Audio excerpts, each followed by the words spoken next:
Riley, I just heard about you from Mom. You ended up getting pregnant? I'm sure that'll be tough for you, but try and do your best. Thanks for reaching out to me, Keith. It's been a long time since we've last talked, right?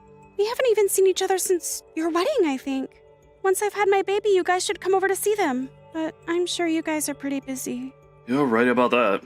I've had a lot of business trips recently, and so I've been all tied up. But I think I'll be back in Ohio soon, so I look forward to visiting you guys. It must be pretty hard on Jessica as well, right? You being out of the house all the time and such? Well, a lot of the time, Jessica will just go back to her parents while I'm gone.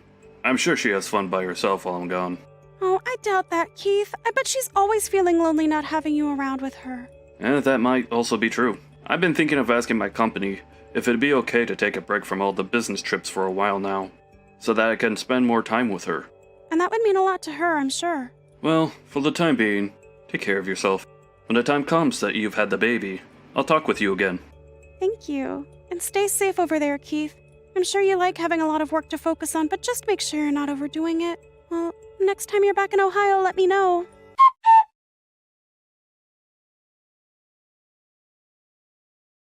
Riley, how have things been for you? I heard that you've gotten pregnant. Congratulations. Are you getting close to term? Jessica, thanks for texting me. And I'm doing well, thanks. It's been a while since I've talked with you. I've only just found out that I'm pregnant, so it'll be a while yet before I am due. Is that so? Well, when it comes to that, I hope you don't get Keith too worked up over it. What do you mean by that? Well, you know how Keith has his troubles with anxiety, right? I know that he's already having issues worrying about himself and all, and he has to always worry about leaving me here while he's out of state. So, do you mind not really talking too often with him about your situation? Oh, you have a good point. He does tend to become a bit worked up when things are troubling him. Usually him and I don't text too often anyway, but you're right thinking that I should try to not get him any more worried than he already is. Right? So, do you think you can hold off on contacting him at all for a little while? Wait, hold off on contacting him in general? That's right. That'd be the best way of handling all of this. He's already worked up enough trying to stay in touch with me while he's gone, and I think even after he comes back, you should try and keep some distance from him. I don't want him worrying more than he already does about you. All right? You're his little sister after all, so you should want what's best for him, right? Is he really having that big of a problem with his anxiety right now? He's going through a lot. He's busy with work every day, and he just wants to be back here with me, but this year is looking pretty tough for him, so can you please listen to what I'm asking?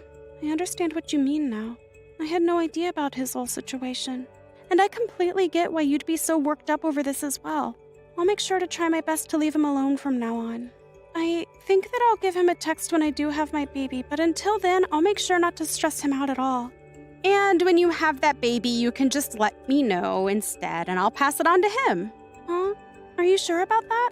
Yeah, because I'll be able to tell the perfect time when he should get that kind of news.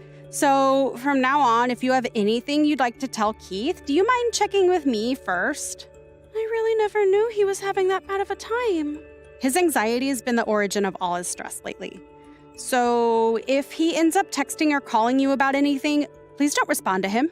When that happens, just let me know right away. Depending on how you handle all of this will result in how well his mental health stays above the water. What? He's really having that difficult of a time dealing with everything? But you don't have to worry that much about him. We are a couple, so I'll make sure to care for him. Well, if you think you'll be okay with him, then I guess I can leave you both alone. Jessica, please take good care of Keith while he's away. You can leave him with me. I'll make sure he's all taken care of. Well then, if anything happens that he needs to know about, I'll make sure to contact you first. For the time being, enjoy your time at your parents' house.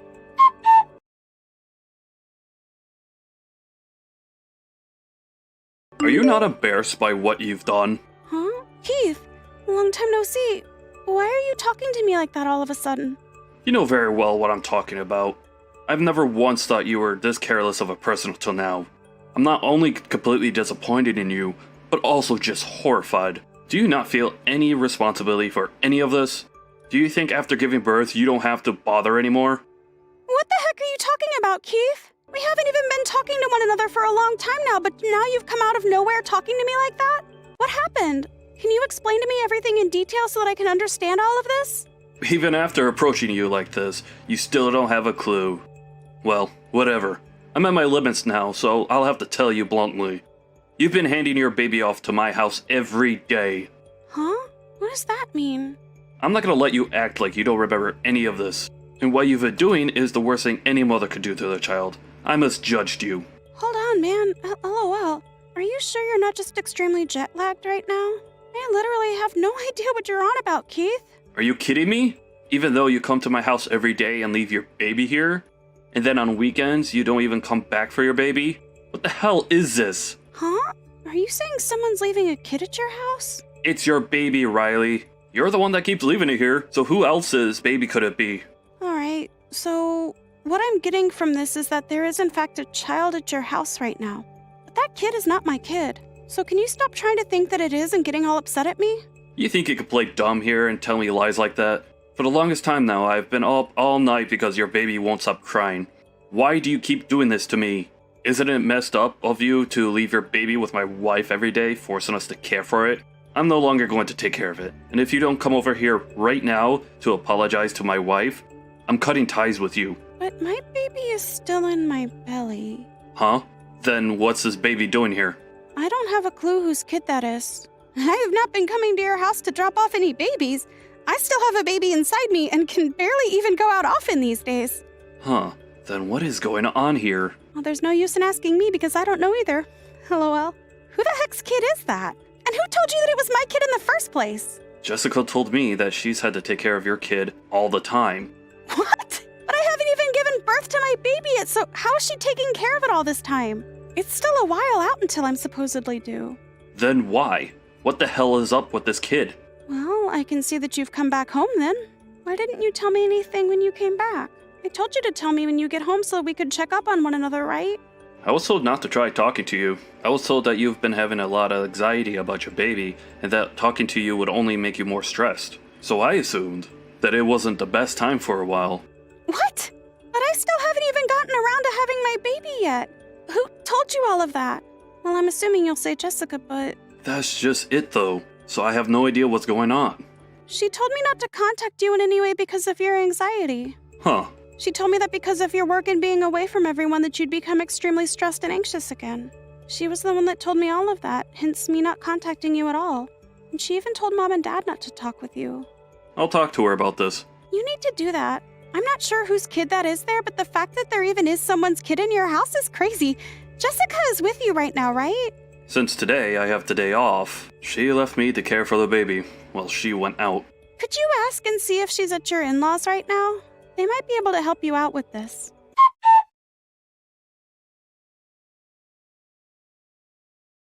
I'm sorry about everything that happened before.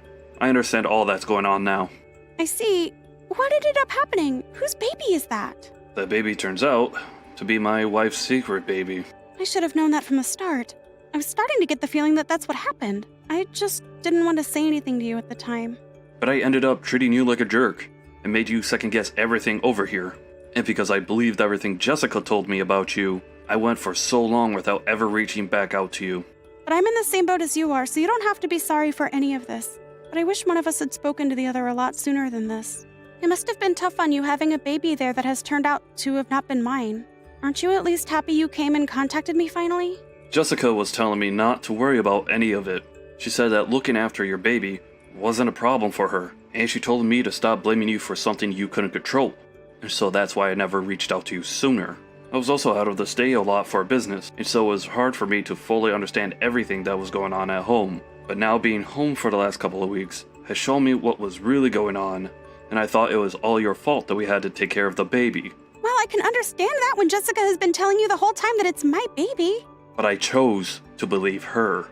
I believed her stupid lies for over 6 months and never once talked to you, but I finally had a break in order to let you know.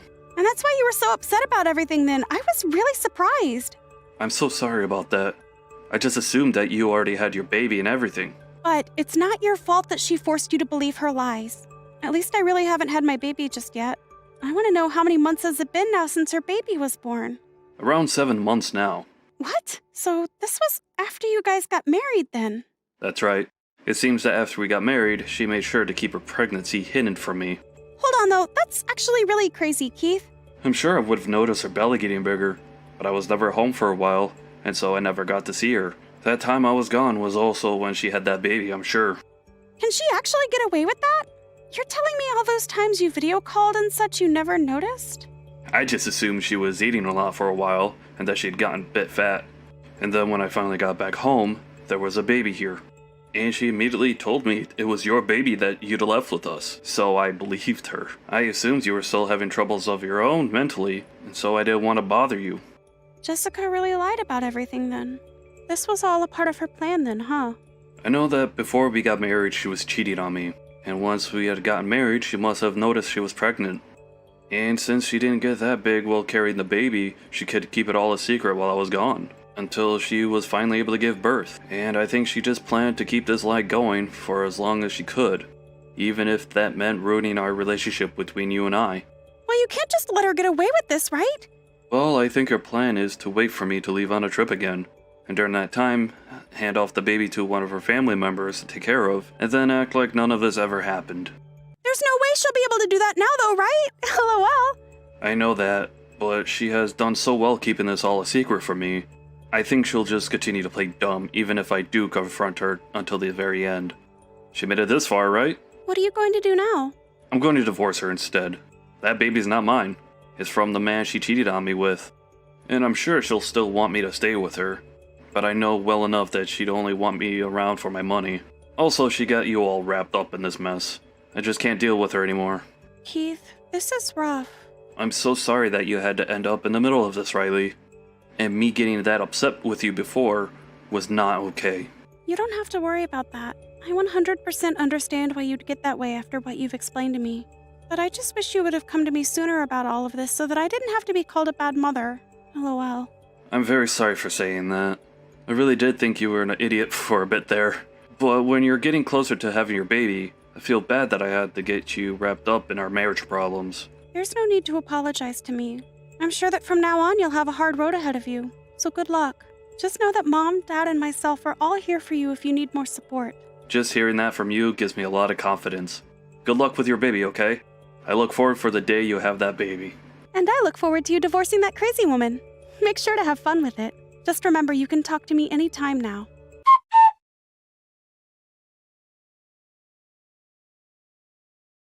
In the end, Keith was able to divorce Jessica. He was also able to get a settlement from both Jessica and that man she had been with and then proceeded to kick her out of the house. From there, Jessica returned home to her parents' house. If she had never lied to him about the baby in the first place, Keith may have been okay raising that baby with her. But by the time he'd figured out, it was already far too late. Well, she did get me involved in all of it, so I don't blame him for tossing her out. At one point, Keith even brought Jessica to my house and had her get on her knees to beg for my forgiveness. But since then, I'm not sure what has happened with her besides going back to her parents' place. And as for Keith, he's back out of state with work. He looks to be doing well with his work now, and that's good news to me. And back in my home, I was able to finally have my baby, which my brother immediately fell in love with when first coming to see. And he told me right before he had left back out of state that he was no longer talking or listening to Jessica anymore.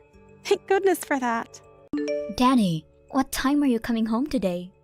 Same time as usual. Why ask? You never ask what time I'd come home. What happened?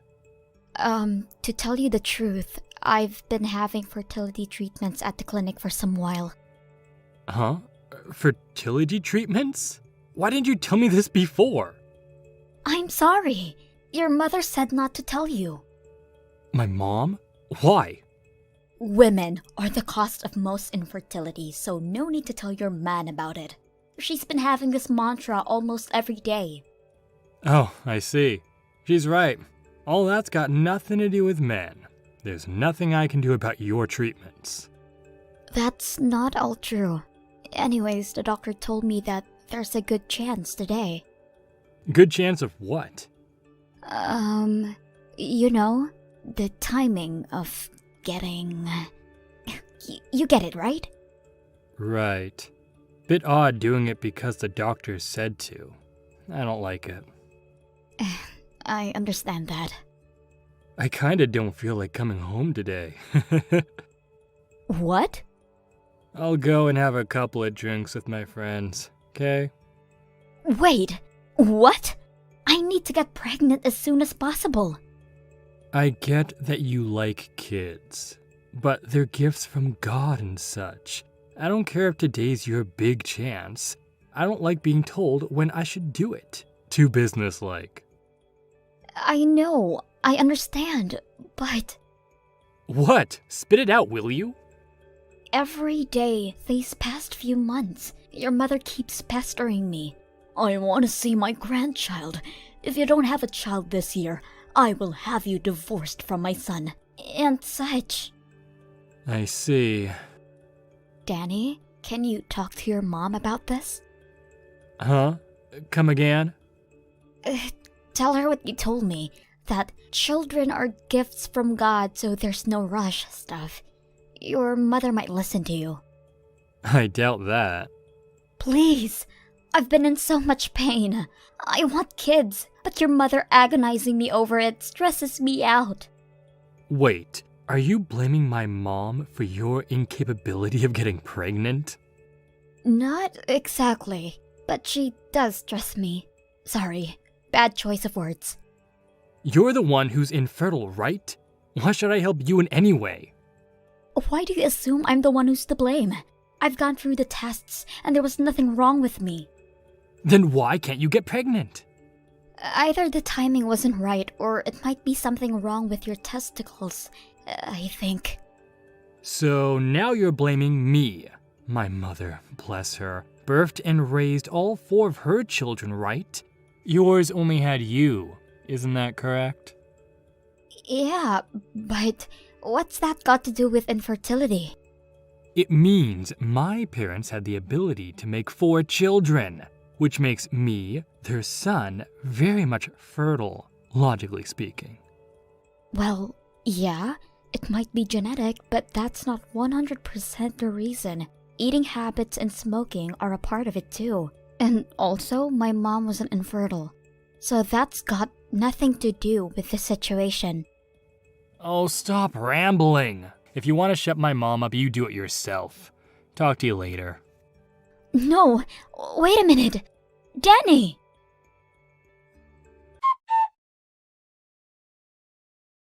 Hey, Danny? I have a favor to ask. What favor? I'm busy at work. Sorry. You have it so easy, staying home and doing nothing all day. Must be nice being a housewife.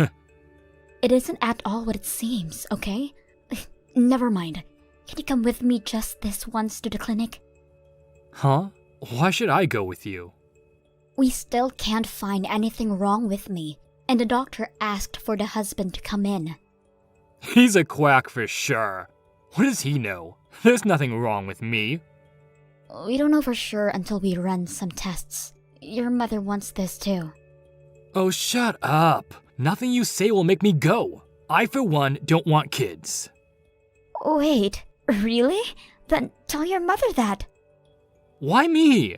You and she want them, right? You're all grown-ups. Work it out with each other. I've tried talking to her, but she won't listen. All she does is blame me. I can't really say strongly to her. She might listen to her own son.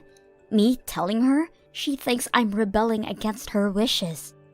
The hell? I don't get involved in complicated situations. Oh, and I'm staying out late again today, just so you know. Wait, again? You're always out till these days. Danny? Danny, come on.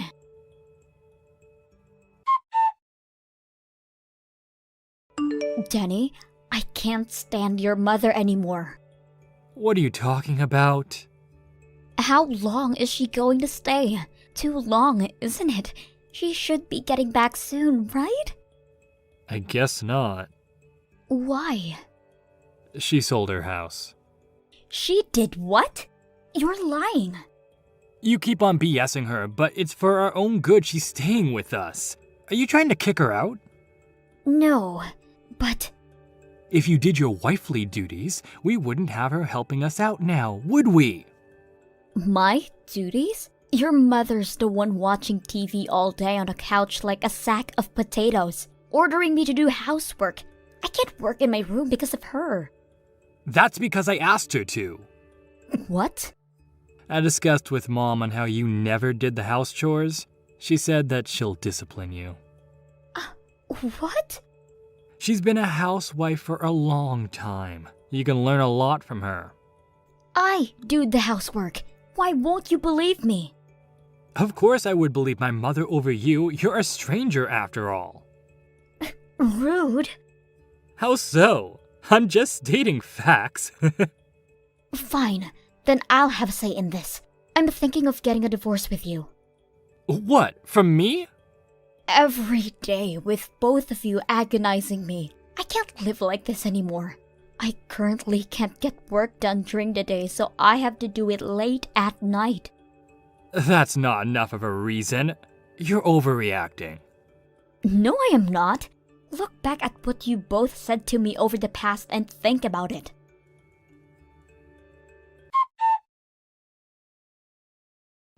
Danny, where are you? And your mother? The house seems absent. Are you two together? Right now, we were hungry, so we went to grab a bite at a nearby cafe, thinking about hitting the mall after this. Oh, so you left me behind. Again. Can't be helped. Mom says she's tired of putting up with strangers. She needs a break. She said that? How unbelievable. Are you making fun of my mother? Yup. She's the one who's been annoying me every single day. And with you, she's acting like a good mother. I'm done. We're getting a divorce. What? Don't act so surprised. We talked about this. Sure we did, but I thought you were joking. I've been nothing but serious. And all this time you thought I was joking? Wow. I mean, I thought it was just a little threat. I guess it was a little nuanced. But seriously, I can't live like this. So I told both of you about getting a divorce and wanted to see how you both reacted. Okay. These few weeks, nothing changed with the both of you, behavior-wise, if not worse than before. So that's that. We are getting divorced. Kate, I'm sorry, really. I thought you were joking, really. I wouldn't say I want to get divorced as a joke. I get that you couldn't read my emotions over text, but come on. Sorry. You always discuss these things via text, so I don't know. I thought you were pouting like usual. You've been acting normally to Mom, too. So, all this time, you thought I was pouting? No. I wanted to talk in person, but your mother was always following you around like a puppy. I couldn't exactly express my thought verbally with her presence. Yeah, I guess. I've been busy with work and going to bed early, too. I'm sorry I couldn't be there for you.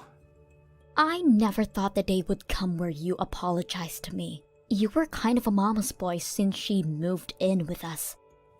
Who, me? No way! Oh, but you were though. Mom this, mom that, always. My bad then. So, about the divorce. Can you give me another chance? What? Yeah, now that I finally know how you feel, I'll talk to my mom really good. So you won't have to go through anything bad anymore. You swear? Duh. Trust me on this. You're always all mouth. What can I do to prove myself? Sign the divorce papers. What? Sign it? I thought you were giving me another chance. I am. I'll keep the papers close by just in case. If something happens like this again, I'm turning the papers in. Until then, I'll put the divorce on hold. Fine. I'll sign when we get back. Fine.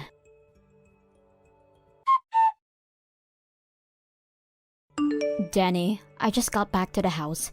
Where are you? Just got back? Were you out somewhere? Yeah? I told you before, but I'm going out with a friend, so I wouldn't be back till late today. Oh, right. I don't remember the friend part. But yeah, you said something about being out late, so we decided to move out today. Move out? Yeah, to our new house. We got a pretty good deal on the new condos built in town. With my girlfriend pregnant, the timing seemed right. Girlfriend? Pregnant? What are you talking about? You're useless now, because you couldn't get pregnant. I was right all along. You were the incapable one. My girlfriend got pregnant instantly. Wait. Were you having an affair? Not an affair. I was looking out for a girl who would have my child. Oh, God. You can't be serious. How long have you been seeing her? Since you brought up the divorce nonsense, so a few weeks. 2 weeks ago, to be exact. When did you find out she was pregnant? The day before yesterday. Her period was late a week. We did a test and voila. Ah, is that so? And then you moved in with her in your new condo. Yep.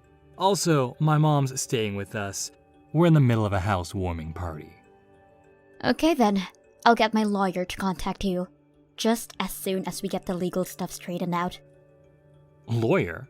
You already got the divorce papers with you. What more do you need? Oh, well, a girl needs her stuff. You wouldn't know because you're thick as a brick. The hell? No, don't get so pissed. You'll scare your girlfriend and her baby away. Right. I'll get back to you soon. Have a nice life with your girlfriend.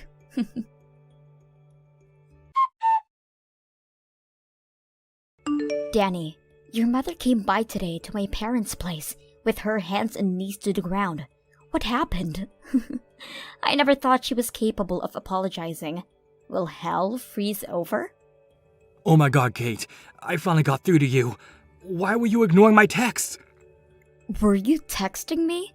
I turned the notifications off because it was getting annoying. Oh, okay. This week was hectic as hell. Seems like it. Your mom was going on about an affair and money and such. Yeah, dude. My girlfriend's lover turned up at her house. Her fiancé, you mean? What? The day after you guys moved out, her fiancé came looking for her. Huh? He had PI following her around for some time because he was suspicious and contacted me, her lover's wife. You're not serious. He didn't mind her seeing someone as long as she returned home to him eventually, or so he thought. She called the engagement off unexpectedly, so I helped him find her whereabouts. You told him where we live? I didn't know the details, but there's only one new condo complex in town. You did, didn't you? I just told him it might be where they live. He agreed to help me, so I couldn't turn him away. Even if I didn't tell him, his PI would have anyway. That's probably how he found out which door to knock. Oh, man. And don't tell me that your chaotic week story's over. Oh, hell no. The baby's father? It was neither mine nor the fiancé's. Wait, seriously? When I heard about her pregnancy from you, I was positive it wasn't yours, but didn't think there was another guy involved. You knew it wasn't mine? Hell yeah. Damn. I thought she was the only one for me. Why did she choose you? Her fiancé seems a better option. It's because I'm the richest, or that's what she says. You? Rich? When you only make 1,000 a month, so that's why the money was gone from our joint account. It was to spend it on her, and she mistook you for being rich. So it seems. I feel sorry for her. That was my money to begin with. The money from the real estate property leasing that I worked my ass for to buy it before meeting you. She wasn't the only one that misunderstood. My mom also thought I earned more. I mean, duh. You had the nerve of calling me a leech in front of her. That was, Anyone would think I was the money grab if they heard that.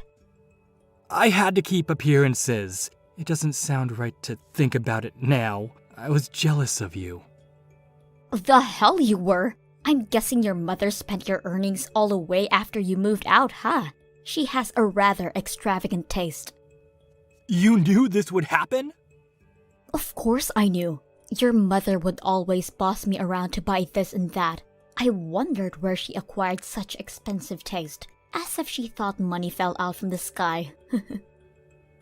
I always paid from the joint account when we ate out, so she must have assumed. Instead, I put in more because I have extra cash than you. So, where are you living now? Mom said you weren't home at the old place. Oh, so that's why she came to my parents. Yeah, my girlfriend's fiancé is demanding me compensation, and my mom's using up my credit card so I have no money left. Can you help me out? No freaking way. I have nothing to do with you lot. Are you abandoning us? We were family! Are you insane? You and your mother were a family. I was all alone the whole time we lived together. Do you still not understand why we got divorced? Oh man. We are legally strangers from a week ago. Strangers, not husband and wife. Get it? Should I even consider helping strangers, let alone the ones who were giving me such a hard time? Hell no! But... By the way, I'm also charging you both for alimony. You'll hear from my lawyer. Wait, what? Kate! Kate!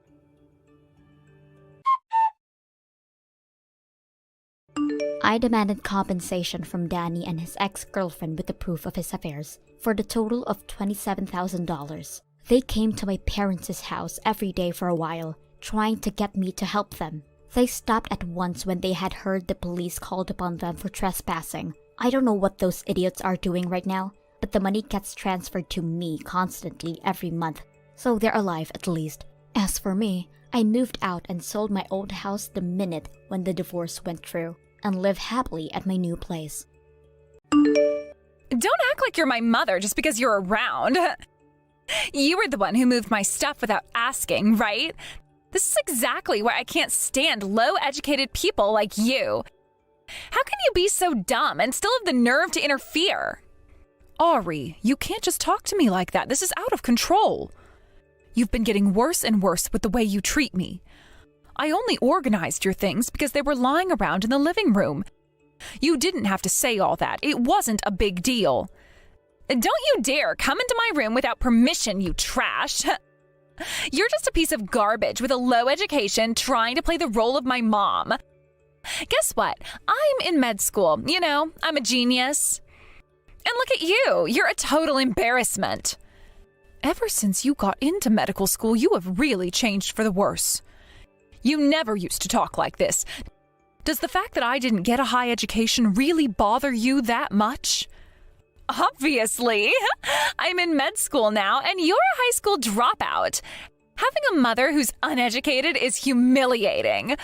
I'd even ask Dad for a divorce, but he won't listen. He just won't go through with it. You've actually been asking him that? I had no idea. Didn't he tell you? Well, I'll make sure to tell him again. Having a high school dropout in the family of a med student? How embarrassing. I can't deal with it anymore. I don't even see you as family. You should come to terms with that too. Ari, you need to stop this. Your condescending attitude towards me is only going to come back to bite you someday. You'll regret it later, so you better watch your words. Huh? What's with that tone? I'm a med student. Do you seriously think a high school dropout like you can talk to me like that? Oh, wait. You probably don't even understand how ridiculous you sound because you're so dumb. Honestly, it's kind of pathetic.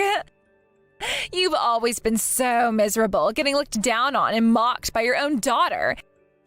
It's like you don't even have any human rights. I'm so glad I got my smarts from Dad and not from you. Well, I'm sure you are. Anyway, this conversation is pointless. If it bothers you so much, from now on you can clean up after yourself. I won't be doing it anymore.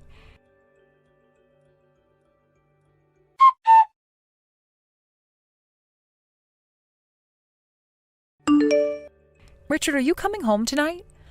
We really need to sit down and have a proper conversation. Huh? A conversation about what? You know what I mean. It's about her. Oh, that. Well, we'll talk when the time's right. I am asking you to make time. And Ari's attitude toward me is getting worse. She's 20 years old now, but the way she speaks to me has only gotten more disrespectful. Don't you think it's about time we talked about our relationship? She needs to understand and behave accordingly. Yeah, well, we'll get to it when the time comes. There's no rush. And when exactly is that time going to be? From where I'm standing, it feels like you're just putting it off. Oh, come on. Is it really that big of a deal? What? What do you mean by that? Of course Ari doesn't like you. You think her bad attitude is just her? Maybe you should consider how you treat her. And honestly, why does it even matter so much? You're not even her real mother. I can't believe you'd say something like that at this point. After all I've done for you and her, you, of all people, should understand how I felt. And yet you throw this at me now? Jane, calm down. She's 20 now, practically an adult. Let her figure it out. There's no need for us to have a big conversation. Everything's balanced just fine as it is. We should focus on our own lives now. How can you say that when you barely even come home? It's not like I'm out partying, it's work. Work, huh? Do you really think I'm that clueless? What are you talking about? Be home early tomorrow. We have a lot to discuss. If you're not there, I'm done. Consider this your last chance.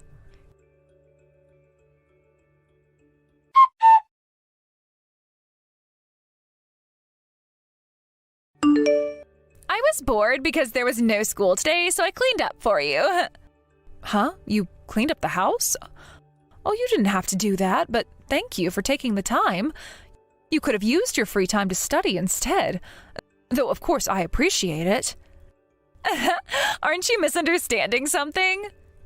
Misunderstanding? What do you mean? I didn't clean up the house. I cleaned up your stuff. What do you mean by that? I've decided to kick you out for real. I mean, even after I graduate from medical school, you're still going to be a burden, aren't you? I can already see that future. So I thought I'd take measures now while I still can. I don't understand what you're saying at all. What are you talking about? When I start making money, you're definitely going to leech off me, right? I can't stand that. So I threw your stuff away. Get out. You threw away my things? To kick me out? That's right. So hurry up and leave, you low-educated woman. I'll convince Dad. Don't worry about him. You're a useless existence. Haven't you realized that by now? No one needs you. You're a middle school dropout, a piece of trash. I didn't expect you to go that far. Did you really throw away my things without my permission? Well, I sold the stuff that could be sold. Most of it I threw away. You sold and threw away my things without feeling any guilt? You always moved my stuff around without permission. What's the difference? I never threw away anything without asking. I always checked with you, didn't I? Well, that doesn't matter anymore, does it? There's no place for you in this house anymore. Get out, you disgraceful dropout hag. I'm shocked. I never thought you'd go this far. I've had enough. I can't think of you as my daughter anymore. Huh? If you've had enough, then hurry up and leave. Anyway, I am changing the locks soon, so you won't be able to get back in. You're a parasite leeching off me and Dad. It's time for you to disappear. I mean, don't you understand the difference between us? You're not fit to be my mother. It's unbelievable that someone who is a middle school dropout would try to act like the mother of someone like me, a medical student. Stop pretending to be my mother, you low-educated loser. Get out of here already. Well, I'm not your real mother anyway. What? I've had enough. I am tired of dealing with this nonsense. I think that you're old enough to understand now, so I'll be clear. Ari, you're not my real daughter. You're your father's child from his previous marriage. What the hell are you talking about? I've never heard anything like that. Of course you haven't. Your father and I never told you, and you were too young to remember. Even before your biological mother left, she wasn't really around much, from what I've heard. Your father took care of you, but you were too little to remember those days, right? Now that you mention it, maybe, but that doesn't change the fact that you've been my mother all these years, does it? Don't say such ridiculous things. Oh, you've been looking down on me all this time, but now that you know I'm not your real mother, you're sad? No, I never said that. Don't get the wrong idea. If you're not my real mother, I'm thrilled. I never wanted you to act like my mother in the first place, so this is perfect. Now, will you get out of my life? I don't need you to tell me twice. I've taken care of you for over 10 years, so I did have some affection for you. But your rebellious phase, or should I say your defiance towards me, it's been going on for so long. And after pulling a stunt like this, whatever affection I had for you is gone. I was planning to divorce Richard anyway, so this is the end for me. I wasn't going to cut ties with you completely, but it seems you want that too, so I guess this is the right time. So, you're finally agreeing to the divorce? Good riddance! My real mother must be completely different from you. You're just a lowly middle school dropout. Yes, your real mother is quite different from me. Why don't you ask your father? I hear he's been seeing her again lately. Huh? Or really? Why didn't anyone tell me? I would have been thrilled to know my real mom was around. Well, I'm leaving now, so why don't you invite your real mom over and live together? Go ahead. But don't forget, you still owe me for the tuition. Tuition? What are you talking about? I've been paying your tuition. Richard, as a contract worker, couldn't afford to send you to medical school. You've only been able to attend university thanks to me. And yet this is how you repay me. Repay you? You think I'm going to rely on you? You're just saying whatever comes to your mind because you've lost. Good. Now don't ever come back to this house again. I'm going to live happily with Dad and my real mom. Well, I hope that works out for you. Goodbye then. Thank you for the last 15 years, though I don't feel any gratitude.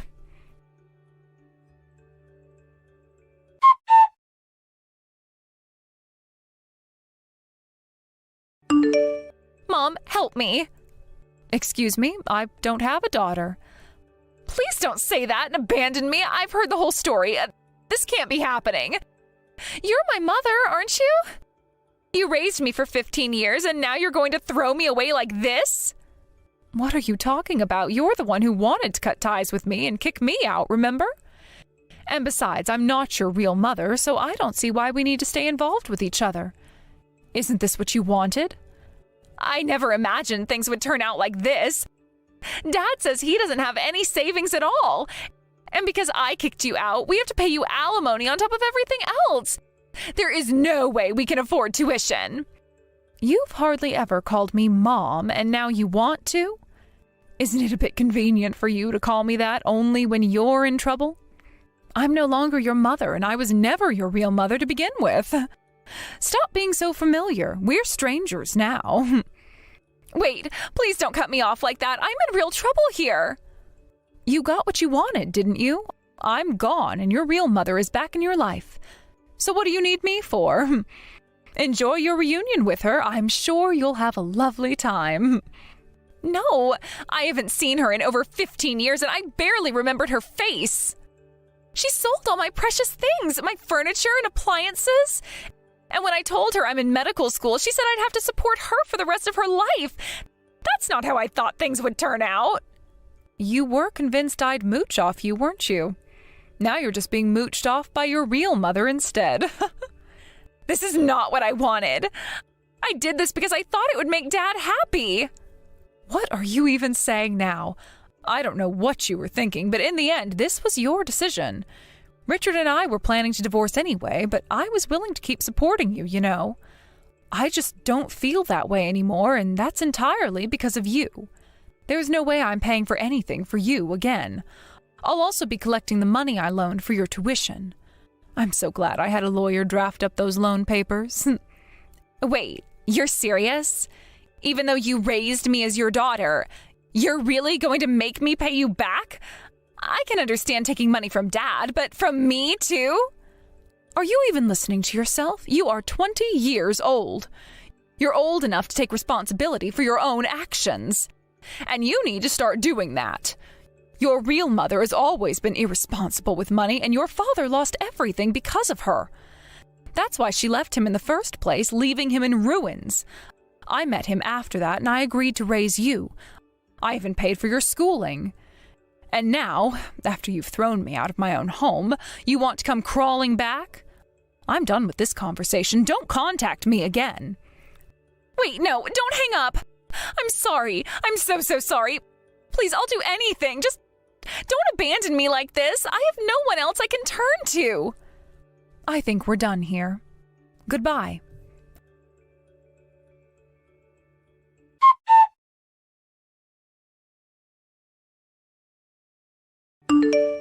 Jane, please, can you come back? I never expected things to escalate like this. That woman, she ended up selling off all our furniture and appliances for cash and just disappeared. I never wanted it to come to this point. You were the only one I could truly rely on. It felt like my world collapsed the moment she walked out. Ari is also deeply remorseful for her actions. She's genuinely sorry for what has transpired. Please come back to us. The house feels empty without you. Your presence is a pillar of strength for Ari and me. We need you more than ever right now. Are you out of your mind? Don't you feel any remorse for Ari? You need to get it together. You are all alone now. Do you realize that? You can't keep making the same mistakes and failing to properly care for your daughter. I have no intention of helping you anymore, and I'll make sure to recover every cent. Perhaps this will be a lesson in life for you. It's heartbreaking to see a father like you unable to take responsibility for his actions, especially when your daughter is suffering. She is 20 years old now. It's time to start acting like it. I am done getting involved in this mess. But everything happened so suddenly. From my perspective, nothing happened suddenly. I've been trying to discuss this for a long time, haven't I? You're the one who refused to engage in those conversations. I even gave you a final chance to step up, but you didn't show up. Our relationship has been strained for months, if not years. We've been drifting apart, and this crisis was sadly inevitable. It's painful to admit, but I couldn't continue living in denial. I know, but... You're right. I've been lenient for far too long. I don't think there's anything left to salvage now. Instead of blaming your daughter for this situation, maybe you should reflect on yourself and your decisions. It's time for you to become a better father. Ari needed your guidance and support, but you weren't there when she needed you the most. It's not too late to make amends, but it requires genuine effort and a commitment to change. Jane, I'm truly sorry. You're right. I now see that I haven't been a good husband at all, and I deeply regret that. It's hard to accept, but I need to acknowledge my faults. I've let you down and failed to support you and our family when it mattered the most. I can't even begin to express how much remorse I feel. I'm willing to do whatever it takes to earn back your trust and support. Please, give me another chance to prove myself.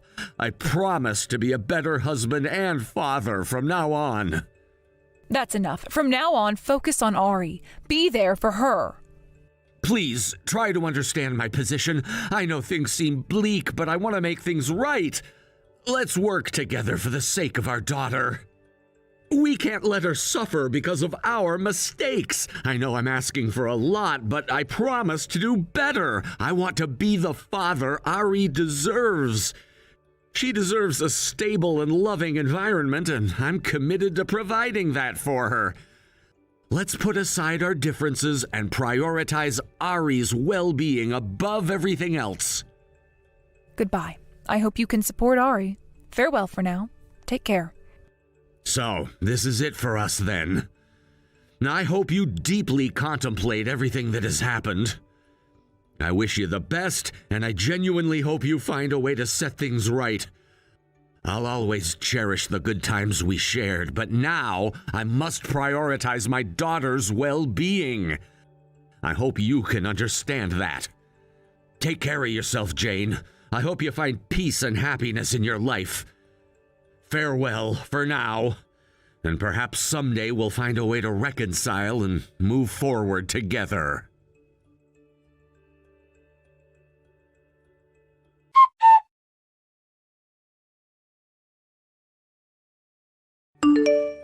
I've finalized my divorce from Richard, and he has agreed to pay me alimony. It feels like a weight has been lifted off my shoulders. The journey to this point was not an easy one. It was filled with moments of deep reflection, emotional turmoil, and tough decisions.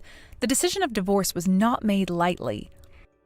It came after months, if not years, of grappling with the realities of our relationship, questioning whether there was a way to salvage what had once felt like a beautiful partnership.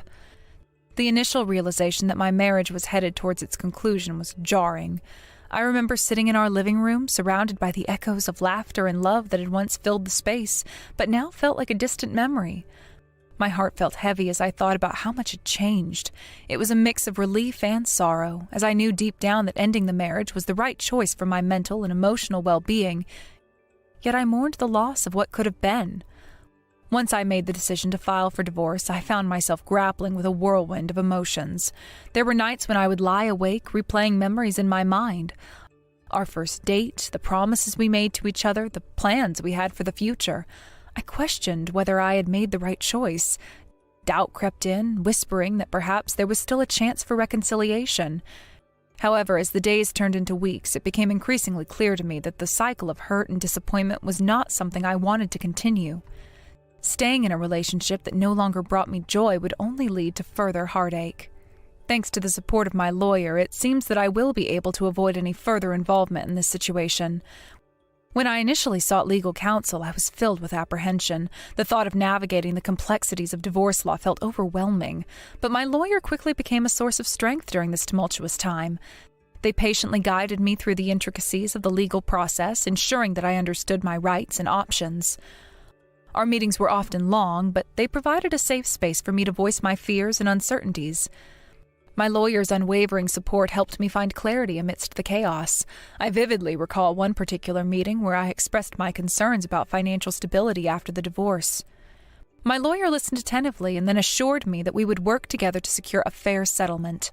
Their words provided a glimmer of hope, and I began to realize that I could take control of my life moving forward. After that, 6 months passed, and I suddenly received a message from Ari. The sudden influx of emotions upon seeing Ari's name on my phone was unexpected. I hadn't heard from them in a while, and our connection had become strained during the final months of my marriage. I felt a mixture of curiosity and apprehension, uncertain of how our conversation might unfold. According to Ari, Richard has begun to reflect on his actions and has started looking for a full-time job. The revelation startled me. I had often wondered whether Richard would ever take responsibility for his life. For so long he had struggled with commitment, not just in our relationship, but in various aspects of his life. The idea that he was finally considering taking steps towards responsibility felt foreign, yet intriguing. Could it be that this time he was genuinely seeking to better himself? Although he can no longer afford to attend university due to his financial situation, he is taking the time to reconsider what he truly wants to do with his life. This was significant for Richard, and I could only hope that he would find a direction that brought him fulfillment. Reflecting on our past, I remembered the conversations we had shared about dreams and aspirations. We had often discussed our hopes for the future, and I wanted to believe that he was finally ready to pursue his passions. Ari also mentioned that they themselves have started working to save money for school, aiming to enroll in a school that aligns with their interests. Hearing this about Ari filled me with a sense of pride. I had always admired their creativity and ambition. It was inspiring to know that they were taking charge of their future, especially in light of the challenges we had faced together. Our friendship had experienced its own share of ups and downs, and I couldn't help but feel grateful that Ari was making strides towards their goals. Ari expressed a desire to meet up, but I turned them down. The thought of meetings stirred a conflict within me. While I missed our friendship, I was acutely aware of the need to protect my newfound independence. The journey to reclaim my life had been a hard-fought battle, and I didn't want to jeopardize the progress I had made. I didn't want to interfere with Ari's newfound independence. They were on a path of self-discovery, and I wanted to support that without becoming a hindrance. I also felt a sense of anxiety about possibly repeating the same patterns as before.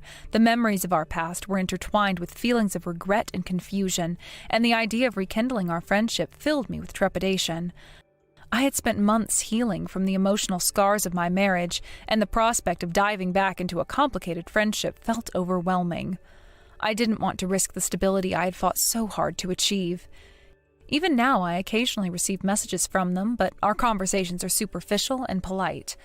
This arrangement has allowed us to maintain a connection without delving into the complexities of our shared history.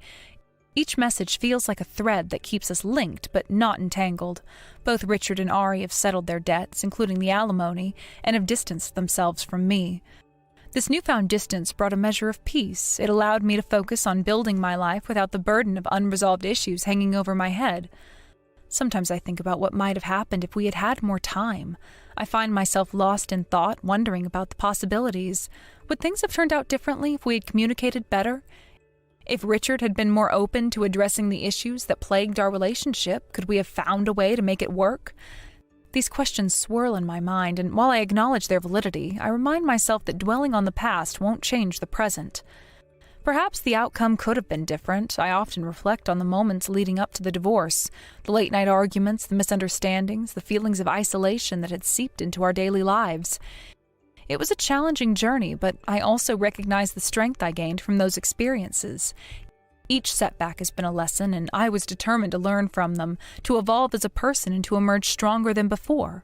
Well, I am currently satisfied with my life, so I don't really have any complaints. I've embraced my independence and am actively working toward my goals. The sense of liberation I feel is exhilarating. I can finally breathe without the constraints of my past relationship weighing me down. I've begun to explore new opportunities, and I'm committed to nurturing my personal growth. One of the things I've started doing is taking art classes, something I had always dreamed of but had pushed aside during my marriage. Art has always been a passion of mine, and the thought of rediscovering that part of myself filled me with excitement. Creating has become a source of solace for me. I spend hours experimenting with colors, shapes, and ideas on canvas, allowing my emotions to flow freely. Each stroke of the brush feels like a release, a way to channel my experiences into doing something beautiful and meaningful. In these classes, I have found a supportive community of fellow artists who share my enthusiasm. We gather to create, share our work, and provide constructive feedback to one another. It's refreshing to be in an environment where creativity thrives, and where I feel inspired to push my artistic boundaries. My instructor encourages us to find our unique voices and to express our individuality through our art. This encouragement has been invaluable as I work to hone my skills and build confidence in my abilities. The weight of my past is gradually lifting, and I am excited about the possibilities that lie ahead. I've also begun volunteering at a local community center, helping children with art projects. It's incredibly rewarding to witness their creativity unfold and to be part of their journey. In these moments, I realize how far I've come and how the power of connection can create lasting positive change, both for myself and for others. The joy I feel when I see a child's face light up as they create something new is immeasurable. These experiences have reinforced my belief in the importance of fostering creativity in young minds. I am committed to being a positive influence in their lives, encouraging them to explore their artistic potential and express themselves freely. As I immerse myself in these new experiences, I also find myself reflecting on the lessons I've learned from my past. The journey of healing is ongoing, and I understand that it is normal to experience ups and downs. There are days when I feel strong and empowered, and then there are moments when I am reminded of the pain I endured. However, I have learned to embrace these feelings, acknowledging that they are a part of my growth. While I continue to navigate this chapter of my life, I am hopeful for the future. I recognize that healing takes time and am committed to taking the necessary steps to create fulfilling and meaningful life. My journey is just beginning, and I am eager to see where it leads me. I know that there will be challenges ahead, but I am ready to face them head on. Reflecting on my past relationships and the lessons I've learned, I've also started journaling. Writing has become a therapeutic outlet for me, a way to process my thoughts and emotions in a constructive manner. Each entry serves as a snapshot of my experiences, my growth, and my evolving identity. Through writing, I found clarity and understanding, and it has empowered me to embrace my story without shame or regret. As I look forward, I have set goals for myself, both personal and professional. I am determined to pursue my passions wholeheartedly. The freedom I've gained from my divorce has ignited a fire within me, pushing me to strive for a life that reflects my values and aspirations. I have dreams of starting my own art studio, a place where creativity flourishes and people can come together to explore their artistic potential. This vision fills me with excitement and motivates me to work diligently toward making it a reality. In my moments of solitude, I find solace in nature. Long walks in the park allow me to connect with the world around me and to appreciate the beauty and simplicity. Each rustling leaf, each gentle breeze serves as a reminder of the impermanence of life and the importance of cherishing each moment. I've started practicing mindfulness, focusing on the present rather than dwelling on the past or worrying about the future. This practice has helped me cultivate a sense of peace and gratitude. I also reconnected with old friends who had faded from my life during my marriage. Rebuilding these friendships has been incredibly rewarding, allowing me to create a support system that uplifts and encourages me. It's refreshing to be surrounded by people who genuinely care for my well-being and share in my journey of self-discovery. Each gathering, each conversation reminds me of the joy that comes from meaningful connections. Each day feels like a new beginning, a chance to redefine who I am. I've learned to embrace the uncertainty of life, knowing that growth often stems from discomfort. As I navigate this path, I find strength in vulnerability, understanding that opening myself up to new experiences can lead to profound personal transformation. While I may not have all the answers, I am learning to trust in the process and to believe in myself. Life is a tapestry woven with countless threads, each representing a different experience, a lesson learned, or a connection made. As I embrace my new chapter, I am excited to see how these threads intertwine, creating a vibrant and meaningful narrative. In conclusion, I am grateful for the journey that has brought me here, the struggles, the heartaches, and the moments of joy that have all played a role in shaping who I am today. I look forward to the adventures that lie ahead, ready to embrace whatever comes my way with open arms. This is just the beginning of a new chapter, and I am eager to write my story, one filled with resilience, hope, and the promise of a brighter future. As I continue on this journey, I know that there will be moments of doubt and uncertainty. Life can be unpredictable, and there may be challenges that I cannot foresee. However, I have faith in my ability to adapt and overcome obstacles. Each step I take, no matter how small, brings me closer to my goals. I have begun to set aside time for self-care, recognizing the importance of nurturing my mental and emotional well-being. Whether it's curling up with a good book, enjoying a warm bath, or practicing yoga, I prioritize activities that bring me joy and tranquility. This commitment to self-care has been instrumental in maintaining my balance and grounding me during turbulent times. I also find joy in exploring new hobbies. In addition to painting, I've taken up gardening. There's something incredibly fulfilling about nurturing plants and watching them flourish. It serves as a beautiful metaphor for my own journey of growth and renewal. Each seed I plant represents the hope for new beginnings, and with care and attention, I witness the transformation as they bloom. I often find myself reflecting on the lessons I've learned throughout my experiences. The divorce, while painful, has ultimately led me to a place of self-discovery. I've learned the importance of boundaries, valuing my own needs, and prioritizing my happiness. These insights have become guiding principles as I navigate my new life. As I forge ahead, I remain open to the possibility of new relationships. While I'm not actively seeking a romantic partner, I am learning to embrace the idea that love can manifest in various forms. I value the friendships I've cultivated and am excited about the potential for deeper connections. I understand that love does not have to be confined to traditional norms. It can be found in the camaraderie of friends, the bonds with family, and even in the connections I build within my artistic community. In the meantime, I focus on my personal growth and the pursuit of my passions. Each day presents an opportunity to learn something new, to challenge myself, and to expand my horizons. I set small, achievable goals that keep me motivated and excited about the future.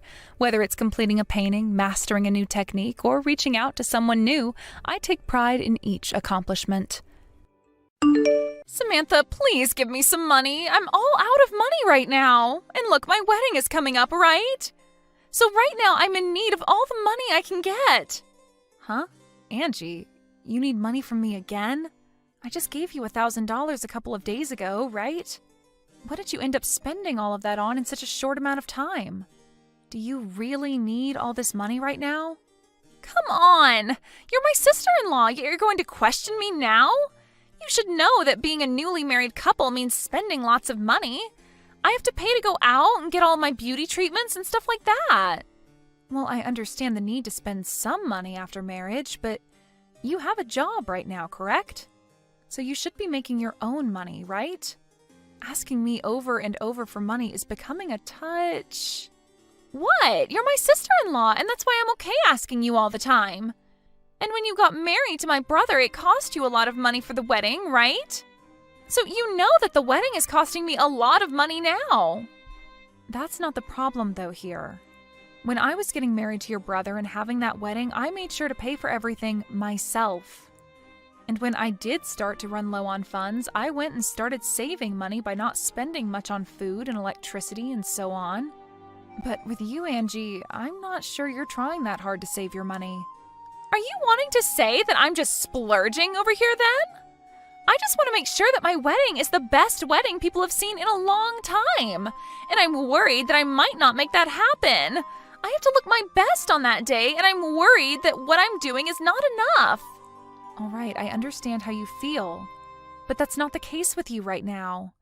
I'm talking about how most people will save up a lot of money for times like getting married and such. But you seem to be asking for money more than you are saving it. So, in other words, you're saying that you don't want to pay for the wedding? And that you don't like the idea of giving me money? I never meant it like that, Angie. I just want you to know that I'm not your purse. But the problem is that you have been asking me a whole lot recently to hand you money whenever you feel you're getting low on funds. What's wrong with you? I never meant to use you like a purse. You just happen to have a lot of money, right? You saved up a lot and are also bringing in large paychecks every month.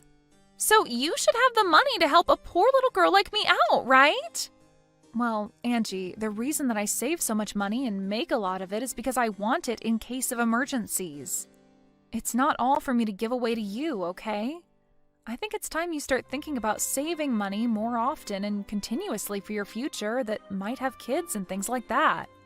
That's what I'm doing with myself right now. I want to be able to retire early in my life, so I've been saving up a lot of money now for that. Are you serious? But you're already 30 years old right now, right? Don't tell me you're thinking of kids or anything like that still. Do you even have the strength at your age to carry a baby? I wouldn't say things like that if I were you.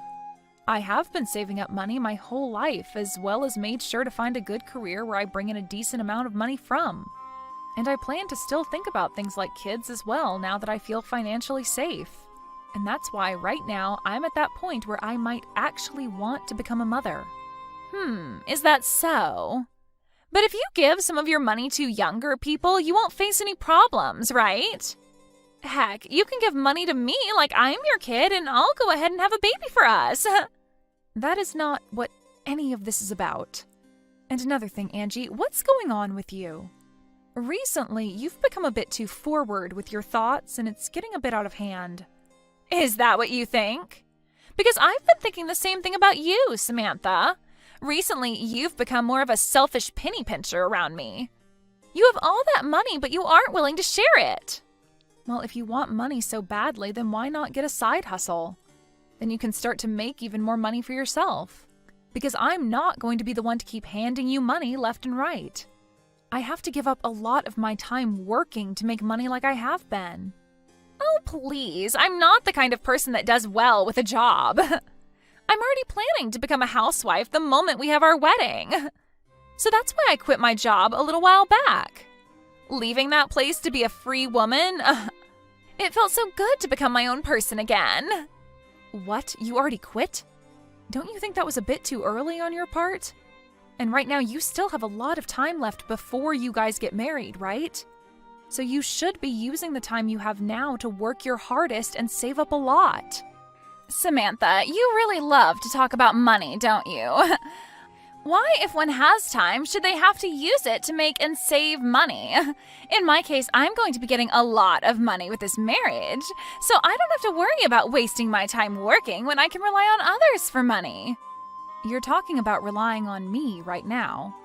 Well, you're one person that I rely on, but my fiancé is expected to be making bank in a few years more. So I think this marriage will be the turning point for me where I can cut ties with working. I'll be able to do whatever I want with no boss looking over my shoulders. What? Is your fiancé okay with you doing something like that? Of course he is. He said as long as I do the chores, he's okay with it. Then why aren't you asking him to give you money now? There shouldn't be a reason for you to ask me anymore, right? Well, about that, he might think I'm trying to leech off of him. What? I haven't actually told him I quit my job yet. I plan to make him believe that I'm the perfect woman before the day we tie our knot. Right now, he thinks I'm working all the time and saving up, and the day we marry, I want him to think I quit my job just for him. What the heck? Are you sure it's okay to be doing all of that right before your marriage? If you keep that up, he might find out later and you'll be screwed. Hiding things from him just so that he'll keep loving you isn't right. Huh? What's up with you now? Are you getting jealous of me? Sucks to be you right now, huh? My brother has never had a lot of money, making you work all the time. But I guess that's on you for choosing to marry a man like him in the first place. I like to work a job, so it has nothing to do with him. If he was making more than me right now even, I still wouldn't quit my job. I'm not that into being a housewife. I like to think that the money you want to spend has to come from the work you've put in.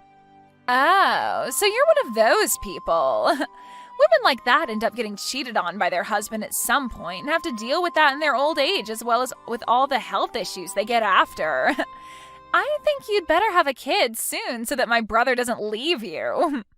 I'm just going to assume you're saying that out of worry for me. But don't trouble yourself with that because we do have kids on our mind at the moment. You really try to be a strong woman. Well, whatever. You do what you want to do because it has nothing to do with me. But anyway, make sure to put another 1,000 in my bank account, okay? Well, I'll text you again the next time I need some money. Wait, Angie! I told you I'm finished giving you money. Stop asking me for money. Hey, Seth, can you do something about your little sister? She's come back to me again asking for more money. But I've had enough of her and said no this time. What? She's at it again? I'm so sorry about her. She really has no clue what she's doing right now. I'll make sure to tell her again, but with a bit more seriousness this time. But what's worse is that she's told me she quit her job. And that's her reason for asking me all the time for money now. Don't you find all of this a bit strange now? I am not her eternal ATM, okay? What? She quit her job now too? I get that she wasn't making that much working there, and would come and ask me from time to time for money, but I think once she's married, all of this will be resolved. I'm sorry, but that girl has gone on with all of this long enough, Seth. Remember when we took a small vacation together and let her stay at our place? We came back to our house being a mess and a lot of our things missing because of her. I know that she has a lot of things wrong with her in her head. I just didn't think she would go this far. It's because while we were out of the house, she saw my checkbook and saw how much money I was making. That's when she started asking me for money as well. But what I learned today is that her fiancé apparently has a lot of money as well. So I really hope that you're right about saying that after her marriage, this should all be resolved. That's just a hope of mine, though. You don't have to give her any more money, okay? Yeah, I'm sure it won't be. For a little while, I thought she was a nice person to deal with, but recently she's gone too far and I'm not having it. She really thinks that acting as rude as she has been is acceptable at her age for some reason. I could see that. If we really have to, we can always cut ties with her after her wedding. Ah, and now that I think about it, I want to change the subject. Did you see we got a message saying that we are allowed to take out that loan on a new house? What? Get out of here! I never saw any message about that. Perfect, now we can move out of this place. Absolutely. And about moving into a new house, to avoid having Angie come over at all when we're away, let's just keep our address a secret from her. How does that sound? Actually, I was thinking the same thing. Let's move out of here without telling anyone. Alright. Well then, let's end our rental agreement on this place once our wedding is over. And then we can get out of here. All right, that sounds great.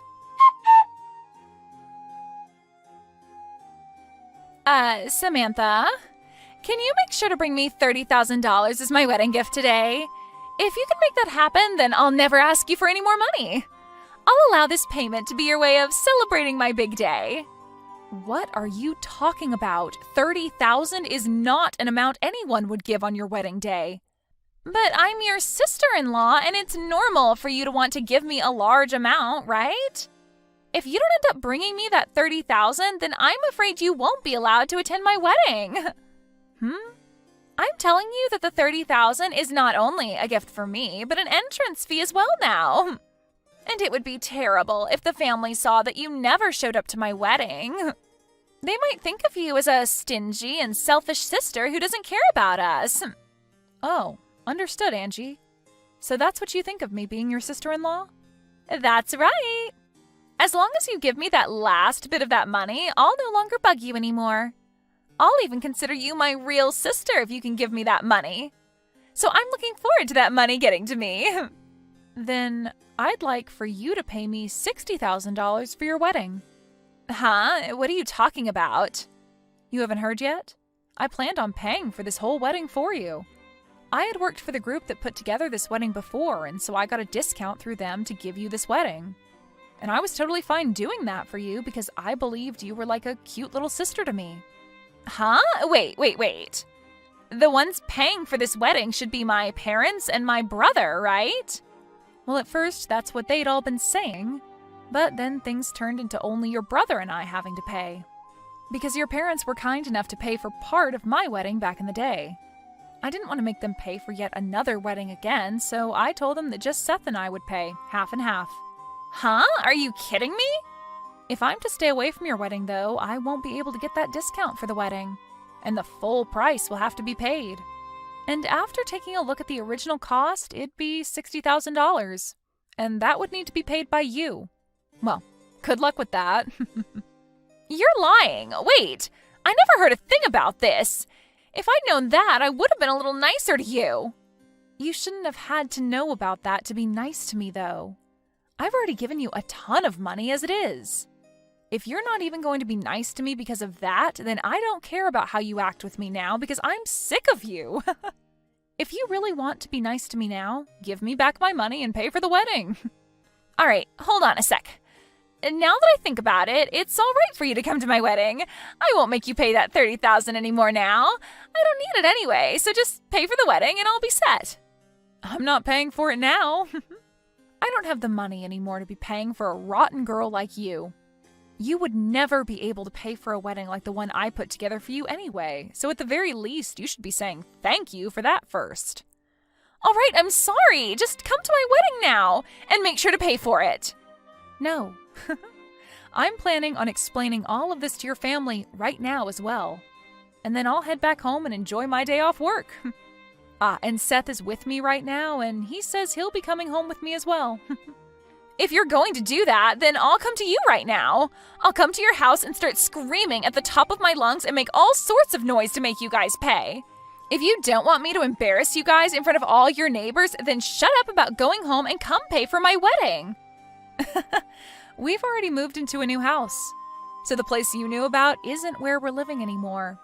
So you can go there and make all the noise you want, but you'll most likely be taken away by the police. Huh? What? That's definitely a lie, right? I'm not lying, Angie. I told you, I plan to go to the next phase of my life and hope to become a mother. So we've bought a house and we'll start to work on making babies and having a fun little family here. And since you'd be getting in the way of that, we're cutting ties with you. Wait, I get it now. I'll apologize to you for real now, so come back here. I really do not want my wedding to fall apart now. Well, for me, that's kind of what I want to happen to your wedding. And it's too late now to cry and scream about it. You really should have hidden those rotten intentions from me a little bit longer, right? But I think a rotten girl like you having her wedding fall apart around her and going to hell is a perfect ending. After that, Angie continued to cry to Samantha, asking her to pay for her wedding and everything. But Samantha made it clear she wasn't paying anymore and proceeded to block Angie's number. This then led to Angie's fiancé losing faith in his bride after the news spread, and the wedding was finally brought to an end. Angie ended up having to pay for all the cancellation fees for her wedding, and her getting to marry her fiancé was also long gone. Right now, it seems as though Angie is living the worst time of her life. But as someone who could never thank anyone for the money she constantly took from them, her having to go through this kind of hell is only natural. Hey there, Hillary. Are you there? Is now a good time to talk? Oh, I really hope it is because I have some big news that I just have to share with you right this second. The thing is, well, you know your fiancé Felix? Well, I stole him from you. He's all mine, so you'll just have to go through your silly little wedding all by yourself. Opal, I knew that this was all you. Do you have any idea what you've just done by doing this to me? Of course I know what I've just done by stealing your fiancé Felix away from you. And what I did was I stole your fiancé, the man who you were supposed to marry, your man who you thought you were going to spend the rest of your life with, from you. And now we're going to run off and elope together. It really is all just so romantic once you stop and think about it. Don't you agree with me? You really have some nerve pulling something like this. Do you know that? I mean, just when did you and Felix even get that close anyways, huh? Well, I think we actually started to feel this way from the moment that we laid eyes on each other. You remember when you brought over Felix that one time to our house to introduce him to our family because you two had just gotten engaged, right? Well, it was then, on that day, when he came over to our house because you brought him, that we fell in love. I see. Well, fine. If you two really make each other that happy, then far be it from me to stop you. You can have him. You don't have to pretend to be so tough just for me, you know? You're just upset that now you're going to be alone for the rest of your life. I wonder how things are going over there at your wedding venue. I'm sure that people are already starting to whisper about where the groom could be. But don't worry. If anyone asks what is taking Felix so long to arrive, you can tell them all that I'm doing you the favor of marrying him in your place. Isn't that great? I already said that you can do whatever you want. I don't get why you insist on keeping this conversation going. You really are just so sad. Do you know that, sis? I mean, it's just so obvious how you're just trying to act tough right now. But I know that you're just heartbroken. What are you going to do with your life from here on out, huh? I mean, you don't even have a job, right? Weren't you totally relying on Felix to help support you? Well, what are you going to do now that your walking ATM has decided to go to another woman? I don't know what you're talking about. I have a very respectable job and no money troubles, so I don't know where you heard that. No. Come on, there is no need to lie to me about this. I already have the whole truth. I know that you don't make that much money and that you need Felix to be comfortable. I mean, Felix makes a ton of money from his job, so that's why you quit your job when you two got engaged, isn't that right? So I just want to know what you're going to do with your life now that you don't have a guy like Felix to take care of everything for you. Well, I really appreciate your concern for me, sister, but I would rather you just butt out and leave me alone. Oh, come on. You don't really think I'm just going to not worry about my sister, right? We're family. Of course I'm going to worry about you. I mean, you're not even going to be able to keep living in our parents' house after this, so I'm just really worried about what you're going to do from here on out. I won't be able to live at Mom and Dad's house anymore. Just what do you mean by that? Well, isn't it obvious? Felix canceled his lease for the apartment where the two of you were living, so now you only have until the end of this month to pack all of your bags and move out. Did you really think you were going to keep living there for free? Wait, what? You mean Felix just told the leasing office that we weren't going to be keeping our lease? But he can't just do that. Well, I'm afraid it's far too late to do anything about it now. It's already been done and there is nothing that you can do about it. So good luck living out the rest of your sad, lonely life. Hillary, are you okay? How are you doing right now? Hi there, Mom. I'm doing fine, I guess. I don't really know what else to say right now. Well, I just want you to know that if there is anything that I can do for you, you can always ask me for help, you know. That's very much like you, Mom. Thank you for always being there for me. But I really just don't even know what anyone could do in a situation like this. I mean, to think that my own little sister, that Opal would do this to me, steal my fiancé on the day we were supposed to get married? I know. I really have no idea how she expects to come back from this. I know that your dad is just furious about this. He woke up the happiest I'd seen him in years, and now... And to think that the day started so well for everyone, I just can't believe that it's all turned to this. I'm really just shocked. I don't know what else can even be said about it. Though, I suppose that I really shouldn't be all that surprised by this. What is that supposed to mean? What do you mean that you shouldn't have been surprised? Did you know something about your sister and Felix? Well, I kind of noticed that they seemed to be getting along really well, but I guess I just never wanted to dig into it more than I needed to. I knew that something weird was up, but I did a bit of looking. Dad wanted to look deeper into what it could be.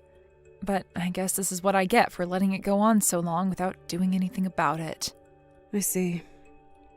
That must have been really hard on you then, Hillary. Especially knowing what you know now. I'm sorry that I never noticed that anything was going on either.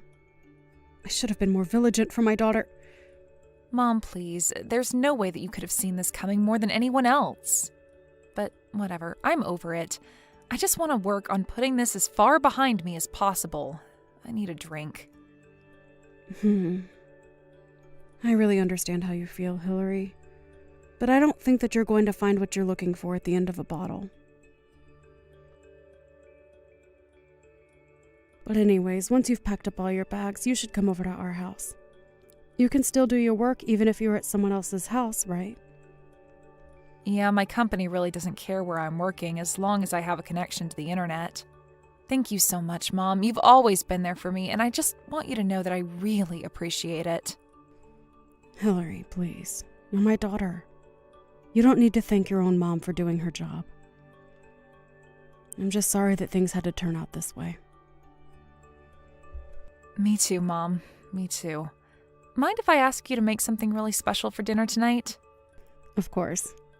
I'll talk to your dad, and him and I will plan something amazing for us all to eat together tonight. But you shouldn't just lose this opportunity that you have here, you know. You have so many family members and friends who have to see you, and you should spend time with them. That's a good way to think about it, Mom. Everything is already paid for anyways, so we might as well enjoy ourselves.